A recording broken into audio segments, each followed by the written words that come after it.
ઝૂનોસિસ એટલે પશુઓમાંથી માણસમાં ફેલાતા રોગો જેવા કે ટ્યુબરક્યુલોસિસ હડકવા, બ્રુસેલોસિસ વગેરે.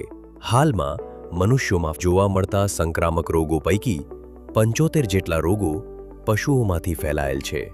ઝૂનોટિક પેથોજેન્સ બેક્ટેરિયલ, વાયરલ કે પરજીવી હોઈ શકે છે, જે પશુઓના સીધા સંપર્કમાં આવવાથી મનુષ્યોમાં ફેલાય છે. ઝૂનોટિક રોગો મુખ્યત્વે 4 માધ્યમ દ્વારા ફેલાય છે. ખોરાક: ઝૂનોટિક રોગગ્રસ્ત પશુમાંથી મળતી પશુ ઉત્પાદો જેવી કે દૂધ, ઈંડા, માંસ વગેરેને પૂરતા ગરમ કર્યા વિના આરોગવાથી રોગ થવા સંભવ રહે છે.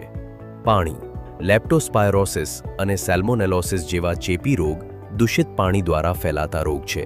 સંપર્ક: પશુપાલકો દ્વારા પશુઓના સંપર્કથી, પશુના વિયાણ બાદ મેલીના સંપર્કમાં આવવાથી તથા પશુઓના અન્ય સ્ત્રાવના અન્ય સંપર્કથી ઝૂનોટિક રોગો મનુષ્યોમાં ફેલાઈ શકે છે.